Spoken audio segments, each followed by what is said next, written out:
Hello, everybody, and welcome to a brand new spoiler review episode for the Bad Batch, episode 5, here from the Geek Buddies and Laura Kelly. Hey!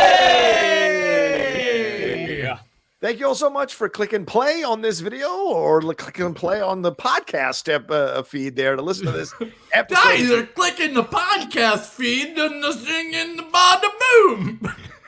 I know it's bad. It's bad, ladies and gentlemen. I'm hanging on by a thread here today. But yeah, we're gonna jump into season 2, episode 5, Entombed, here, directed by Nathaniel Villanueva and written by Jennifer Corbett and Dave Filoni. Interesting stuff in this episode. We're going to give our overall thoughts on it. We're going to keep it a little bit light, have some fun, breaking this thing down. Little Raiders, little Uncharted, little treasure hunting, little Goonies maybe even thrown in there. A lot was evoked in this episode, and we're going to break it all down here on the Geek Buddies. But first, let's introduce ourselves. I'm the Outlaw John Rocha, writer, producer, and host here on the Geek Buddies. I am Michael Vogel. I am a writer and producer of animated TV shows and movies. and this is Shannon McClung. I'm an animation writer and a television actor. When you're it's getting infected with the Johnness right now. You're going to be able to see me next month on the season premiere of Party Down Season 3. Hey-o. And joining us, the co-host of Force Toast Pod and the co-host of the Jedi Way, and our absolute joy to welcome her back to the show to review this episode, the great Laura Kelly. How are you, Laura? I'm amazing. The pleasure is all mine. Thank you again for having me back, you guys. I'm excited to dive into this one. Laura, we're weeks away from Star Wars Celebration. Where's your anticipation level right now? Oh, it's not up there yet. It's like, that's too far away. It's still too far away to think about. And I think the reason I don't want to think about it yet is because expensive. So once we get closer, I think I'll get excited. But for now, I'm just kind of like, oh God. Just looking at it all going away.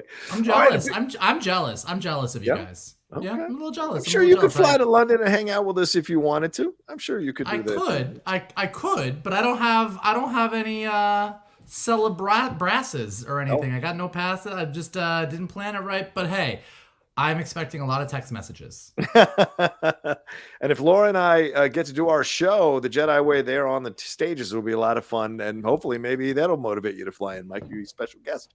That could be a lot of fun as well. But we shall see. We shall see. But let's get into this episode here. Actually, let's give a big shout out to Carbon Health. Continues to power and sponsor us into 2023. Ladies and gentlemen, if you going on a heist and you get a little injured there fighting off a fanged creature of some kind, or a powerful weapon destroys your droid, you can go and get taken care of at carbonhealth.com. They've got in-person care, virtual care. They've also got an app in case you want to look that stuff up. You're more app centered in your life. You can go and look up their app and find a place near you. They're still testing for COVID. They got all those things going on for you to help you out. So go and check them out today. Would you say if you are more apt to use an app? Wow. Oh, no. No, right. Not. Wouldn't say that. Okay. I've been working with Shannon for too long. I think it's rubbing off here. It's rubbing off. All right. Let's do the general overall thoughts. Mike, we'll start with you. Basically, Wrecker and Omega are in a junkyard. Omega getting a compressor. Omega stumbles upon these artifacts that she didn't know that looked like cool to her, but ends up being something that's a compass. We see Phee Genoa, the return of Wanda Sykes here. She kind of encourages the Bad Batch, along with Omega, being like, I want to go, Daddy, I want to go on this adventure to go and find this supposedly legendary treasure, the heart of the mountain. And we find out as they go on this journey here, on this treasure hunting journey, this other planet, they discover this really old war machine that is super, in my opinion, super effing badass, that destroys everything in its path, including poor Mel, the droid that we met earlier in the episode. And by the end, they end up leaving the heart of the mountain. They destroy that war machine and then roll on home, but not before Phee teases Omega with yet another treasure hunting adventure. So, Mike, we got them all back together now, including and then adding Phee to it. They go on a little bit of a journey. They're not going on a mission. This is more for fun, but they get way more than they bargained for. And as I mentioned, a lot of shades of Uncharted, a lot of shades of Raiders of the Lost Ark, Goonies, any treasure hunting thing you want to throw in here, it's all here. And also the development, a little bit more of Omega being the teenager type thing, encouraging her uncles to go with her on this mission and possibly almost costing them their lives. So your overall thoughts on this episode of Entombed? I think Star Wars does two things really well, and you can do like two different things in a Star Wars episode. You can either have a really great character episode that moves your characters forward in a big way and pushes them forward and gives me new information, or you can hit some bigger universe stuff. You can tell me more about the clones, what's happening with them. You can tease the Empire, building the Death Star. You can tease, we're going to tie things back to the Old Republic or the High Republic or anything else. This episode chose to do neither of those things, really. And so it was fine. We've gotten to the point now where, look, Bad Batch, I mean, any piece of Star Wars animation is going to be gorgeous. Yeah. It all looks great. They're at the top of their game. So they want to go to town and do an episode that is like a Raiders, Goonie, Uncharted, like, let's just hit all the references. It's great and it's going to look fantastic. And I like all these characters, but nothing really landed. Nothing really happened. Like, it was kind of, and even if, because I've been seeing people online, even if this giant machine was an ancient Sith weapon or an ancient Jedi weapon or the weapon that inspired the Death Star, ain't nobody said that in an episode. Nobody told me that. So I can guess about it and we can all like go, oh, maybe it's this. But unless this comes back in a big way to be a bigger part of the season, I was kind of like, all right, cool. What's next? Okay. All right. And, a lot of things they mentioned here, Laura, in this episode, not really connected to any actual lore. It's new mythology that we're getting. The Kaldar Trinary system, Scaranal, this machine, the heart of the mountain. All these things are new things that they presented here in the episode, but none of them necessarily connect officially to anything that's come before. So a little bit of new mythology. Do you think they used this episode not only just a little bit of a filler episode? I know that term gets thrown about and maybe not used correctly nowadays, but certainly filler, but also maybe laying the groundwork for some more mythology and the expansion of the Star Wars universe a little bit more for things that are coming. I could see the skeleton crew going into this system possibly down the road. What did you think about this episode and the possibility of that here? I'm all for sort of digging into the lore. I like going back in time a little bit and kind of, exploring what happened and what led us to where we are in this sort of Skywalker saga centric era that we ended up in. It's why I like the High Republic so much. I think Michael said it best. This episode was fine. It was just fine. There were the Indiana Jones references. Haven't seen it. Sorry, I haven't seen any Indiana Jones movies. The Goonies. Haven't seen it. Apparently, the giant monster was some sort of reminiscent of something in Jedi Fallen Order. Haven't seen it. Haven't played it. I'm not sure what was in this episode for me. Ouch. I know. I know. So when is our watch party? Let's. Yeah, no shit. I mean, is this a thing we do on Twitch or something at some point? I think we might have to. I tried to start Raiders once, and I was like, no, I don't like this. This is the thing that people like for nostalgia, and I didn't need it. You're literally stabbing Shannon in the heart. Yeah. This is going to be the whole episode now. I'm so confused by the words that you're saying. They don't make sense. Yeah. I burst a bunch of people's bubbles just now, I think. No, how far did you get into Raiders? Like 20 minutes, maybe. Okay. I think whether a streaming site is involved, I do think we should watch it. I will think about that. I will think about that. India, I mean, Harrison Ford's awfully hot in it, so he had that going for him. But the rest of it, I was like, I don't know. And I'm not gonna lie to you, he is sweady through most of that movie. So I know. It is enjoyable to watch. I will keep that in mind. Well, I keep teasing a Geek Buddies Patreon. This could be a nice, fun thing to put in motion for people who want to donate at a certain level. We shall see. Shannon McClung, your thoughts overall on this episode, Entombed, episode 5 of season 2? Well, aside from feeling I just got smacked in the face by Laura, the episode itself, so this is kind of my bread and butter. This is, this is high adventure. One of the things that makes high adventure a lot of fun and get your audience involved is specificity. And there is a lack of it. Like you can throw out a lot of terms like this is the treasure of Scaranal, this is the heart of the mountain, which to me is just a painfully generic name. It's just really it doesn't hook you at all. And I think that, like, is there a legend behind it? Like, you have to give us more for us to really be truly invested. And in terms of character stuff, it didn't really do anything. I think everyone is kind of where they started.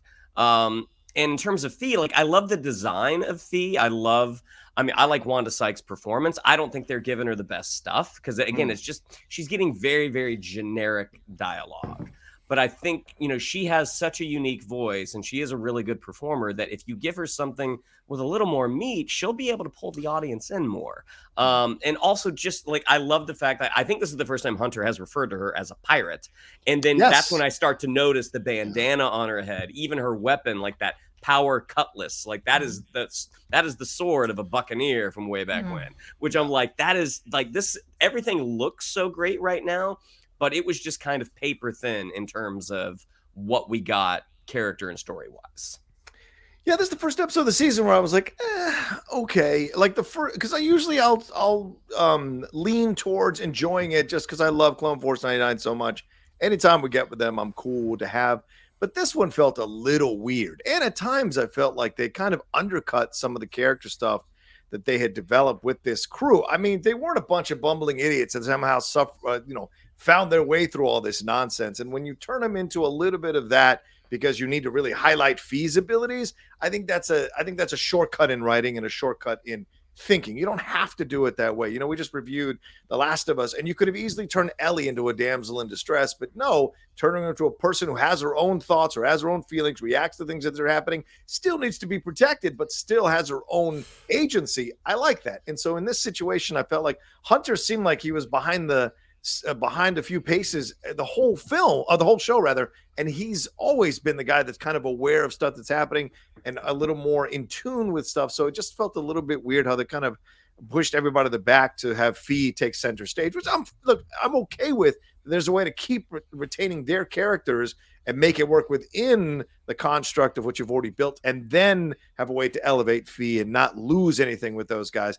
But when that war machine came to life, I was dialed in. That was awesome. The last 5 to 8 minutes of the show, I really loved the power in that thing. The look and the feeling of that thing just really put the hook in me. I loved the design, loved the animation of it all. I did enjoy, that we're looking at the writings and all of that. And I wonder if this is a little bit of groundwork being laid here for what Omega is going to do, what Omega is going to lead them to. We shall see. But Phee, in essence, has not been built that much up as a character. So to throw her into this episode and have the guys just kind of go along with it just seemed a little weird, especially when they're supposed to be protecting Omega the way they are. So there were some notes that didn't feel 100% correct for what we'd seen before until that war machine showed up. Then I was like, oh, man, I love it. But Laura, real quick, why do we have to kill another droid? Well, droid lives matter here. Mel, we hardly knew ye. I mean, what was your reaction here to seeing poor Mel running away like this? It just was a shame. My reaction was visceral. I mean, I like watching the show in a room alone. I am like screaming. Like I can't believe that we had to do that. And I understand the memory is backed up. Phee can rebuild her, great. But we've established that in this universe that droids have feelings, and I am partial to Astromechs, as a lot of people know, and this was absolutely gut-wrenching to me. I don't know why it was necessary. I didn't love this episode overall, and that really that just kind of sealed the deal for me of I will not be rewatching this. Well, when you have a giant war machine that is supposed to be this horrible destructor that can do all this stuff, and you need to have some stakes, and when you decide to put it on a planet that has already been decimated, that has literally nothing on it, a war machine going around shooting at nothing doesn't work. So the only thing that was there was poor Mel. And then if you're gonna kill a droid, not that I think you should, like I was partial to Mel, but if you're gonna kill a droid, give it some level of stakes as opposed to being like, yeah, I backed it up. We'll have Mel in the next episode. It's cool. That's almost like doing something crazy like saying you killed Chewbacca and then taking it back. Oh! There's a Who shot. would do that? Who No, would I mean, do something like that? You make a good point saying that they had to lay the ground and put some stakes in it, because that was another thing that I kind of thought throughout. I was like, there are no stakes in this episode. I'm not feeling any sense of like emotional attachment to anything outside of Mel. So Yeah, Shan, what did you think about how they iced Mel, for lack of a better term here, and then copped out by saying, "Oh yeah, I build them all the time. It's no big deal." It reminded me. I can't think of what it reminds me of, but it's something that it's going to come to me as we go along. It's the GI Joe '80s movie where they killed Duke, but then realized they shouldn't. Duke's okay. Remember From off screen. They decided in the 80s when Hasbro decided to kill everybody, so they did the Transformers movie, killed Optimus Prime, traumatized a bunch of kids who like lost their shit, and Hasbro was like, "Oh, we shouldn't do that." So then for the GI Joe movie, where they had also killed Duke, it was too late to reanimate it. So at the end, they just had somebody off screen go, "Duke's okay." That's it. Mel's fine. We're gonna rebuild him. It's cool. Like at this point, we all loved that Solitary Clone episode. Like that was just so good. The riot racing was a lot of fun. Sure. We don't really have a sense of what our big story is for this season, and that's not to say that it's not going to happen. But if they have 16 episodes and we're almost a third of the way through it, you hope that they kind of, pick up the pace there. But Mel being destroyed, and then immediately, I'm like, if this does not come back, it's like, why did you smash Mel? Like, you could have had a more fun resolution with Mel being the savior. I mean, there were so many things you could have done rather than smash. Actually, she's fine. It just wasn't the strongest written episode in my opinion. This actually seems like a lot of times, like when Vogel and I are in a room and we're coming up with stories for something, you do have these cultural touchstones, and it's like, hey, let's do a Raiders episode. Let's do this. Let's do that. And this seems like they wanted to do their treasure hunt. They wanted to do an Uncharted episode. Yeah. Tomb Raider. They even have Tomb in the title. Good point. But they didn't add anything to it. It was just like it is straightforward, just a treasure hunt, and there's nothing else to it. And usually when you're using a theme like that, you can find little nuggets to connect to the rest of your season that can really, really pay off. And that's just, at this point at least, that is not what happened. Right. Yeah. Does it feel like, because it's almost like the L337 situation, right? Where they uploaded her into the Falcon, and it's like, oh, she's not dead. We got her. She's in the Falcon. She's in the Falcon. It just seemed a little weird in that way. But yeah, I agree with you. I was like, where are the stakes in all of this as we're watching this? Because Phee seems unsettled by anything. I like the pirate back and forth. That was interesting. Liberator of this or that. And then when she's grabbing that heart and she doesn't want to let it go, even when they're on that, when things come to life. And she's like, you guys find some other kill switch. Eventually she does relent, and they use it and they destroy it and whatever. And she tells them that she owes them. I'm tired of Clone Force 99 owing everybody who comes into their sphere. I think I'm getting to the point now after a season and 5 episodes that I want them to kick a little ass and step forward here and be enough with being beholden to everybody and break out of this chain, because I love them for their ability to kick some ass in Star Wars. So I want to see that come back, and I'm tired of them being sent on missions or owing people or being in deficient to other people or deficit to other characters that are coming through here. It's getting to be a little bit frustrating, I guess. It's a little formulaic. I mean, there's what people who are frustrated with season 1. This was what they said about, and like I think season 1 had some movement after a while, but Bad Batch just has this pacing issue. Like, we really love these characters. We love the world. It's great. We know that there's this bigger thing going on with the Empire and the burgeoning rebellion, and there's all these things happening, and we're all just kind of like, all right, let's fucking go. But then they're like, so this week, the Bad Batch has to go check out a treasure hunt on an abandoned planet. Next week, there is a cruise ship that is in need of somebody to be the talent, and and they have been signed up to play as the band. Little did they know that like it's just like, you could do it every episode. You can do your riff on every single thing in the history of television. You can send in Clone Force 99. They can do some shit. It's gonna look amazing. They can come out of it, and we can do that. But like, I think we're craving a little bit more. Like, we just want more to happen, and this show just seems, for whatever reason, reticent to push these characters forward. Yeah. Shannon? The moment that you mentioned cruise ship, I immediately got like, the Bad Batch have to go up against Max Rebo. Like the way that we thought he was ultimately going to be the bad guy for the Book of Boba Fett. I was like, we need to meet a young Max Rebo, a intergalactic keyboard player who's not going to take any shit. Like, the battle like, of the something funny bands. there. Tech versus Cy Snoodles. That'll be great. Hunter, huh? That's your name? What about how Phee is handled here? Let's address that, and I'll go back to Laura on this. I mean, I think Wanda Sykes, did a really good job voiceover wise. I mean, there were some levels, some layers to her that I've not seen in any of her live action acting that I really enjoyed here in her portrayal of Phee. They didn't give her, they didn't give her too much other than being flappable about anything that comes up. But I really enjoyed her character development throughout this episode, even though I may admit that what Shannon said is true. They're not giving her too much to play, or in terms of to work with, but I think she's bringing some nice levels.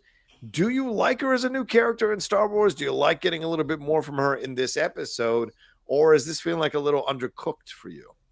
I like her actually a lot. And there was one specific moment in this episode where I kind of decided, like, all right, I do like Phee. And I think it was when Omega puts the compass back in the wall and turns it, and the tunnel sort of twists so that they can walk on what was the ceiling within this, mountain. But when the compass won't come out, and Phee tells her, it's served its purpose, and now Scar Null has reclaimed it. Phee might be out in the galaxy disturbing the resting place of ancient civilizations for her own amusement and monetary gain, but there also is like this level of respect there that I think she has for the treasures that she finds, and I kind of admire that about her. I also really enjoy all the little moments that she has, or these like silly little comments that she makes about Tech, where she calls them by various nicknames, and I hope they keep that going throughout the season, because it's one of my favorite parts, I think, of the season so far, is her little flirtation with Tech. Brown eyes. Yeah, exactly. Yeah.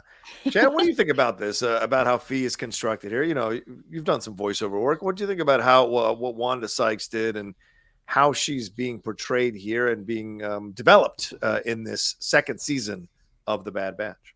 Well, in terms of voice acting, I don't think Wanda Sykes ever going to play a character that doesn't sound like Wanda Sykes. That's fair, right? It is always going to be her. But I mean, I do agree with Laura that was a nice moment. In terms of where they're taking her as a character, the idea that the Bad Batch have run across a pirate, I think, is such a great setup. But she's not the most capable. Like, she's smart, and she's like, oh, well, this happens here, because if she's too smart, then Omega doesn't get to do her thing. So it's sort of like it's just kind of box checking. And I wish they would have, and granted, like the mountain is uninhabited except for that one creature. I wish that they would have given her a chance on this swashbuckling adventure to swash some buckles, like let her kick some ass a little bit. Like, if you're gonna give her if you're gonna put a cutlass in her hand, let her use it. Like, have something happen. Like, all of the individual parts of the quest, like the ceiling on the floor, like those are fun. Like those are fun. Those are imaginative. But you have to layer it with more than just the mechanism. There has to be something else behind it that makes it kind of endearing. Like, if this mountain is cursed, I mean, anything just to give it to make it a little more compelling, because it's literally, it was a level on a video game. Now, I like video games, but part of Uncharted, which is this in our world, it's a video game. Part of the reason that makes it so compelling is the backstory of the MacGuffin they're going after. Right. And just the interpersonal dynamics between our characters. Now, I agree with you, John. Like, you want to see Clone Force 99 who have been established as badasses, you want to see them be a little more capable in this situation. Like, even though they're not treasure hunters, they're still incredible warriors. So they would have, they're not completely on their heels. So you just, and I feel like there is an interesting way to sort of juxtapose the way the Bad Batch does things in this situation and the way that Phee does things in this situation. We don't really get either. They're just kind of following directions. It's a good point. Yeah, Tech is kind of unable to do anything. They get separated, but we don't spend a lot of time with the other team and what they're doing before you reunite them all. So we kind of lose an opportunity there as well. But Michael, what do you think of how Phee is constructed in this episode? Now, and let me throw this out because I didn't ask Laura or Shannon this, but is she a possible female kind of guide for her? Like we just talked about in our Last of Us review, how Tess is kind of giving information to Ellie to guide her before what happens to Tess. Is this the same kind of thing that maybe they're kind of weaving in a female, older figurehead here for Omega to get a new perspective because she's been hanging around with 5 dudes for a majority of her existence here? Are we throwing in a female figurehead here because Sid ain't going to do the job? So do we think Phee might be the thing? Maybe. I mean, look, last week Omega stuck up for Sid. This week Omega was really running around with Phee. So maybe I couldn't tell you because Phee is not really a character at this point. I think Phee has a ton of potential. Yeah. And I think Wanda Sykes is great. And so am I on board for Wanda Sykes to play a dubious pirate / treasure hunter in a Star Wars universe? 100%. But in a universe where we've got Hondo Tanaka and Doc Aphra, she ain't cutting it right now. Oh, good point. We have way better pirates than Phee in this universe that are literally exactly what she should be. I mean, I'm not saying Doc Aphra should literally be in Bad Batch, but Doc Aphra is an awesome female Indiana Jones running around with droids who would kill her before they would get killed. And, you picture someone like Doc Aphra in this, or you picture Hondo Tanaka double talking and trying to trick the Bad Batch so that he can run away with everything. And you're like, I get what that is. That's great. This, to Shannon's point, it wasn't anything. And I think Shannon hit on something really great, which is the Bad Batch, they're clones from Kamino. They're soldiers. They're excellent soldiers, but they're soldiers. So them going into a Goonies-style adventure and having Phee step up and being like, look, you guys are teaching this kid how to be a soldier, but there's a lot more to the world than being a soldier. And they're like, look, we're great at what we do. And they're like, okay. And them trying to handle solving the clues the way that they would handle a mission in the Clone Wars.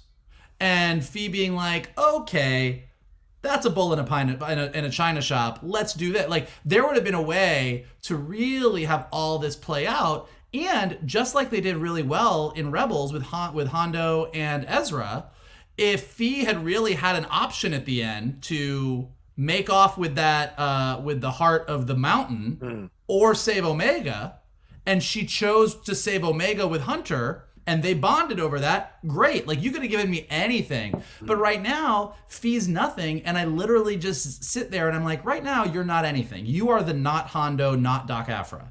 So I want to know what you are, because right now all I can see is what you're not. Yeah, and let me ask you this, Laura. Let me swing back to you on this. As I mentioned, none of this stuff, even at the end here, and I'm going to read this correctly, the Kingdom of Elwes, the Ancient Chalice, which I think was a little Holy Grail reference. None of this stuff is connected to anything in lore. Do you think it would have helped the episode if some of the stuff they were going after was connected to stuff we'd seen before? Or do you think this is them laying the groundwork for some stuff that they're going to use in other projects or other shows down the road, or maybe even other episodes down the road of this series? What do you think about how they just had all this stuff being new? Do you think it was a mistake maybe and remove the stakes of this episode by not having this stuff connect? Even though they're saying it predates the Jedi, predates the Galactic Republic and all of that, did they kind of fumble the ball by not having it be connected to something we might have heard of before? Personally, I kind of think so. I mean, I think you're right. For all we know, it is going to be connected to something that we just haven't seen yet, and they'll bring some of these terms and places that they're referring to back. But I think that there was an opportunity there to, I mean, you could even pull in some Legends terms. It doesn't have to be anything canon. If you're just looking for some random object to bring into the fray. I mean, there just is so much source material to pull from in Star Wars. I'm not sure why we're just kind of spewing off nonsense at the end of this episode about where they're sort of headed next. Overall, though, I think the appeal with Phee, and I don't know if it was like really a purposeful thing of the Bad Batch wanting to sort of pull her in to the fray so that Omega could have like a female, not role model, because that doesn't feel like the right word, but something like that around. If that was energy, the idea, I guess, yeah, I'm like, that's backfiring, because clearly Hunter is not happy about this. There's, they're on the Marauder on their way to whatever planet this is, and Omega and Phee are both sitting with their feet kicked up on top of Mel, and they both have their hands behind their head, and they're kind of sitting in this similar way and looking very relaxed, and you could tell like Omega's kind of imitating Phee in this really cute way, and Hunter's in the background like sharpening his knife or something and rolling his eyes and then just kind of huffing and walking out of the room. So this is clearly, if that was the idea, he's not loving it. But I don't think that was really ever any intention of his. I think they kind of got pulled into this adventure, and at some point he's going to be like, hey, maybe we take a break from Phee. Maybe we don't keep Omega around her to be influenced by this, because I think right now for Omega, Phee is just kind of this shiny new thing that is not something that it's not somebody she knows, it's not somebody in the batch, and it's not anyone who's trying to kill them. So she's just this great new in between sort of unknown, I think, for Omega, and that's what makes her fascinating. But overall, I really am enjoying the character of Phee. I kind of hope that we get a lot more of her so we can make her more of a character. The little bit of insight that we get, I think, at least between her and Tech, is that Tech comes in ready to overanalyze how to open a door, and Phee comes in with just, sometimes a door is just a door, and all you have to do is lift the handle and go in. And I kind of like that, the contradictory kind of positions that they're in, while she's also sort of flirting with him. It brings a little something extra to this show for me. That's good. It's a great point, actually, Laura, because Tech is the one that initially is like hesitant or resistant to her and her idea of going on this mission. And then when he analyzes the crystals, he's the one that says Phee might have something here. She might have been right all along. So kind of softening that interaction between both of them as well. What do you think, Mike? Did they fumble the ball not having these artifacts and these things connected to something in the lore already? Or you just gotta trust that they're going to build out from this for something down the road? I want to be careful, because I don't think Star Wars is so self-referential that they can get a little carried away with it sometimes. Sure. But I think it needs to be I think this episode is the perfect example of it has to be something. Mm-hmm. And if you had, bad example, but if they had unearthed this thing and had done this whole thing and a bunch of shit went down and they thought they had gotten rid of it and they left, and then fucking, Palpy shows up in his Sith Raider and walks off and says, oh, the device I've been looking for, ha ha ha. Whatever. Great. Okay, well then this is going to be a bigger thing. So it can be a brand new thing if I feel like it's going somewhere. But this giant, awesomely designed machine doesn't really feel like it's new something. Like it does, unless they tell Rex when he reaches out to them, we found this big device, and then they rebuild the device and they use it in the thing and to do the thing and the thing and the thing, then great. But it just doesn't seem like it's that. So this just seems like it was a one-off adventure. So if we get to the end of the season and it turns out to be new stuff, or the origin of it becomes important for some reason, then I'll totally eat my words and be like, all right, that episode was necessary. You kind of needed it. I think it could have been done better. But in the absence of that, if you just want to do a fun, we're going to go on an adventure episode, then tell me that it's an ancient Sith weapon in the Jedi Sith Wars. Yeah. Or if you're a High Republic nerd, tell me that the Path of the Open Hand hid away a bunch of Force-sensitive objects, and that's what they're looking for. And then every fucking High Republic nerd's gonna be, oh, Path of the Open Hand, they talked about it. It could be, that was Laura. That was for Laura. But you know what I mean? So there's so much information that's in all, whether it be Legend stuff, Old Republic stuff, High Republic stuff, or tying it into more Jedi Sith War information that we don't know about. Yeah. There's just so many things you could have chosen. So it just really feels like it was neither one or the other. It's not a new thing that's going to be important, and it's not an old thing that's a really fun Easter egg. It's just a thing. An object that was cool looking that we will never probably know more about. I don't know. Yeah. Shannon, your thoughts on this? I mean, you've written a number of things that explore in the vein of Indiana Jones, and you kind of get off on these kind. You really enjoy writing about these kinds. Did you think they fumbled the ball in not having It's these? It's a real turn on for you, buddy, isn't it? Hey, I'm just saying, you like to write this kind of stuff. So I'm just. Do you think that they kind of missed the boat by not having these artifacts connected to even the story she tells Omega when they're sitting there with their feet up, as Laura mentioned, doesn't really connect to anything we've seen before. So do you think they just kind of fumbled the ball, laying all this new mythology out, but not having at least one of them connect to something we might have seen before or heard before, or a period of time we've seen before in Star Wars? I wouldn't even say they're laying out mythology. She's just saying words. I mean, like the chalice of this. It's just like, I don't think we're gonna get a series of Phee adventures where she's going to, reclaim the Grand Pearl of whatever when she was talking to, Norm at the beginning of the episode. I think it's just words. And again, they're very generic, like the Grand Pearl, the heart of the mountain, the chalice. It's just, to me, it's not that exciting. Like if it was like the chalice of Darth Bane, I mean, something. I would hesitate to use something that they want to use down the road, because it didn't feel like this was setting up a bunch. When they brought in that thing at the end, that big weapon, it was such a cool design, and it was very, very unique. And it's like, God, that's great. I hope you get to use it. Oh, nope, it blew up. Yeah. I was mad about that. Because I love that thing. And I'm like, wait, why are you killing it? Yeah. I was like, what a great thing to try to incorporate later into your season, but it doesn't feel like that's gonna happen. So I mean, I don't know what throwing out a Legends artifact gets you, because again, it doesn't feel like we're going on a bunch of adventures with Phee. I think she might pop up. But ultimately, I think she is a character to give Omega a different point of view. And I think we'll probably maybe see one or two more of those, where that could eventually lead to Omega possibly leaving the Bad Batch to go off on her own adventures. So yeah, just across the board, I feel like this one as an episode, I feel like this just feels a little undercooked. Okay, Mike, you want to chime in on here?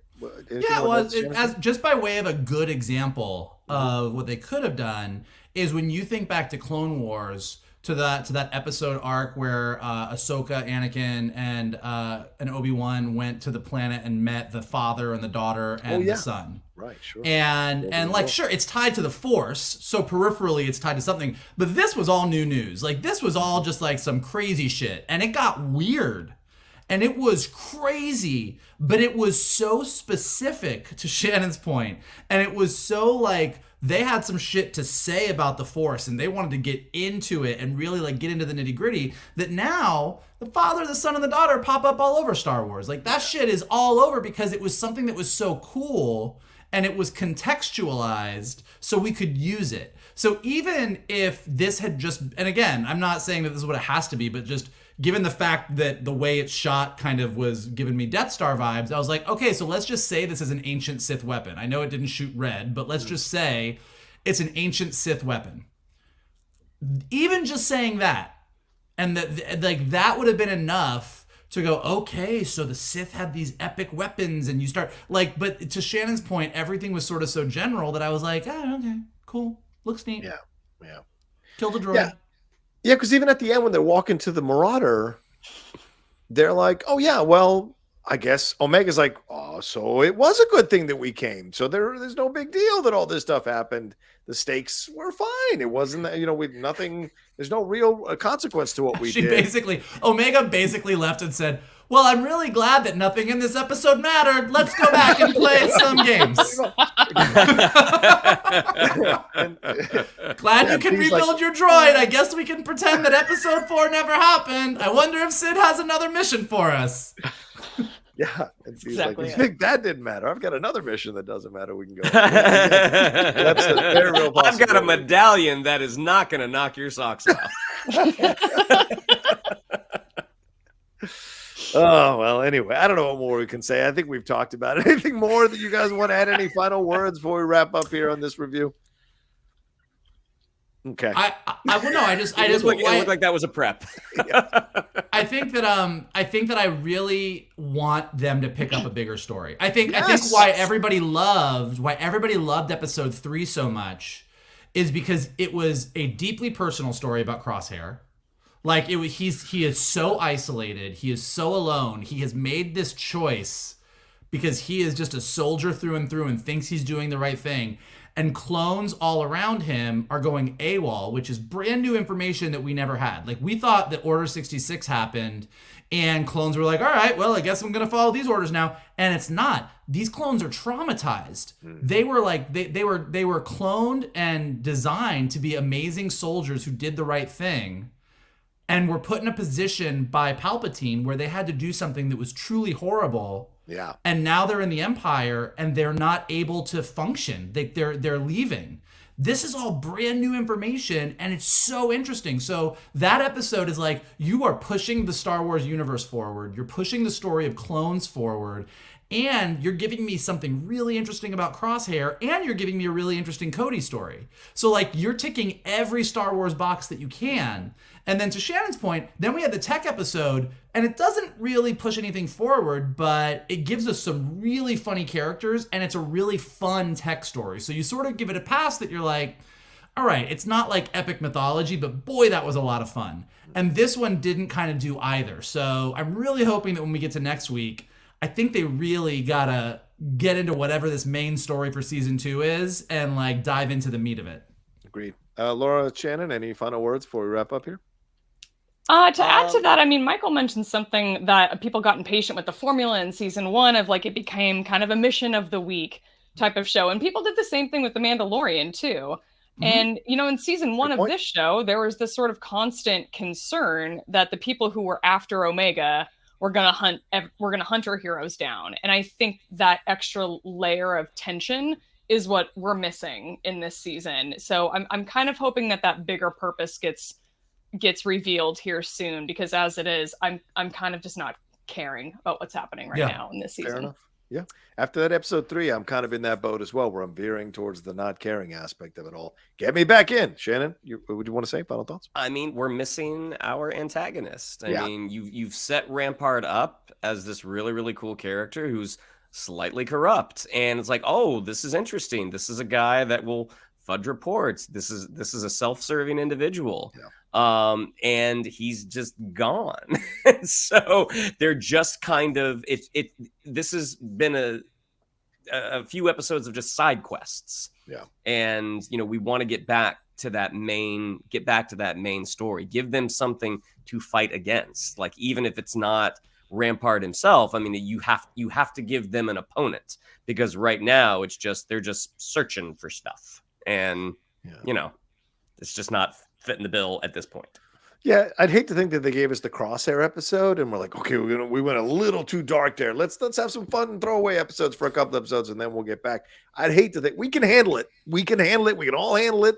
We can deal with it. Stay in a little bit of the darkness for a little bit longer. You can still balance out the light as it goes along, but these kind of throwaway, frivolous stuff, 1 is okay. 2 in a row, I'm just like, yeah, I feel the same way. It's just kind of, and it's not even really just about dark and light. I mean, like, I love a dark episode. Like, I think that episode is most people's favorite episode of the season. Yeah, so far, yeah. You can also have a super fun, thrilling, over the top, silly episode that moves the mythology forward and moves the story forward and moves character forward and has real moments. Like, you can have a rip-roaring adventure, but it's a rip-roaring adventure that, like, it's all about Echo and Hunter arguing about what they need to do, and Echo pointing out to Hunter that they need to join up, and you get Rex at, like, even like in Clone Wars, when we first see the clones again, when we see Rex and the others for the first time after so long, that episode's not a particularly dark episode. Yeah. But it's hella fun. So you can have those too. It's not just, I want it to be dark, dark, dark, although I'm super happy for it to be. Yeah. But I just want story. Good point. Dark or light, story. That's what's important. Yeah, for sure. All right, but there we go. That's our spoiler review here for episode 5 of the second season of Bad Batch, Entombed. Thank you so much for joining us. Shannon, what do we have to tell them? Yeah, if you'd like to follow us on social media, on Twitter, it's at geek_buddies, on Instagram at _geek_buddies. If you'd like to follow me on social media, on Twitter, it's at Shannon_McClung, on Instagram at Shannon the Geek Buddy. If you would like to follow Mr. Vogel, it is at MKToon. If you would like to follow Mr. Rocha, it is at The Rocha Says. Mikey? If you like droids and you want to see more justice for droids, then you are our kind of people. And here's what you can do so that we can continue to talk about #droid rights. Hit that like button below, subscribe to Johnny's Outlaw Nation page, check out all the content he's got there, leave your comments below. Did you love this episode? Tell us what you loved about it. Like, tell us why we are wrong or what we are missing about it. Did you agree with us? Where do you want season 2 to go? What are you liking? What are you not liking? Let us know in the comments below. If you are listening to us on a podcast, leave us some comments, leave us some stars, helps us go up in the rankings so more people can find us. And as always, the best thing that you can do is retweet this video, post it on your socials, send it to your friends, and tell them to hang out with your buddies, the Geek Buddies. Absolutely. And of course, big shout out to Laura Kelly, who has joined us for these reviews. Thank you so much, Laura, for joining us again this week. Please let people know what you got going on. Yes, thank you so much for having me back. If you guys want to follow me on Twitter, I often talk and tweet about Star Wars at @shutup_Laura. The show that I host with my friend Alice is called Force Toast to Star Wars Happy Hour. On our most recent episode, we broke down the Mandalorian trailer and we talked about the Bad Batch episodes 3 and 4. So you can find that on Twitter and Instagram at Force Toast Pod. There you go. And as for me, you can always we already said where you can follow me. Never mind. Done and done. And we'll be back with some new episodes of Jedi Way going forward. But when we're seeing Laura every week, we got to find those topics to talk about. Right now, Star Wars is chilling, but certainly stuff's going to start coming up as we get closer and closer to Celebration, and we'll be talking about that stuff. So look for that as well for the Jedi Way. All right, and big shout out to Carbon Health for continuing to power and sponsor us here on the Geek Buddies. We appreciate them madly. Head on over there, tell them the Geek Buddies sent you. CarbonHealth.com. Go get checked out virtually or in person today. Don't be that stupid guy who says, I don't need the doctor, and then, oh my God, I've got some serious shit. Go get checked out. You never know what can happen. Or do it virtually, or get the app if you want to be exactly. If you want to be old. There you go. Go get the app. They've got the Carbon Health app for you that'll help you get 100+ locations all over the country, 80+ locations in California alone. All right. Thank you so much.